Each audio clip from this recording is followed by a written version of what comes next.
మంగళవారం మీరు బయటికి వెళ్ళేటప్పుడు తీపి పదార్థం ఏదైనా నోట్లో వేసుకొని బయటికి వెళ్ళండి. అన్ని పనులు అవుతాయి, కార్యజయం కలుగుతుంది. అలాగే బుధవారం మీరు బయటికి వెళ్ళేటప్పుడు పుదీనా ఆకులు ఉంటాయి కదా, ఆ పుదీనా ఆకులు 3 నోట్లో వేసుకొని నవ్వులుతూ వెళ్ళండి. బుధవారం అంతా జయమే కలుగుతుంది. ఇక గురువారం మీరు బయటికి వెళ్ళేటప్పుడు ఏం చేయాలంటే 2 లేదా 3 నల్ల ఆవాలు ఉంటాయి, ఆ నల్ల ఆవాలు నోట్లో వేసుకొని బయటికి వెళ్ళండి.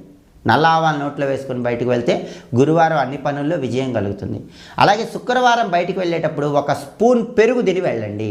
శుక్రవారం ఎప్పుడు బయటికి వెళ్ళినా పెరుగు 1 స్పూన్ తిని బయటికి వెళితే తప్పకుండా మీకు విజయం కలుగుతుంది. అదే శనివారం బయటికి వెళ్తున్నారనుకోండి, ఆవు నెయ్యి కొద్దిగా నోట్లో వేసుకోండి. ఆవు నెయ్యి లేకపోతే ఒక చిన్న అల్లం ముక్క అయినా సరే నోట్లో వేసుకుని బయటకు వెళ్ళండి. అనుకున్న పనులు అనుకున్నట్లు పూర్తవుతాయి.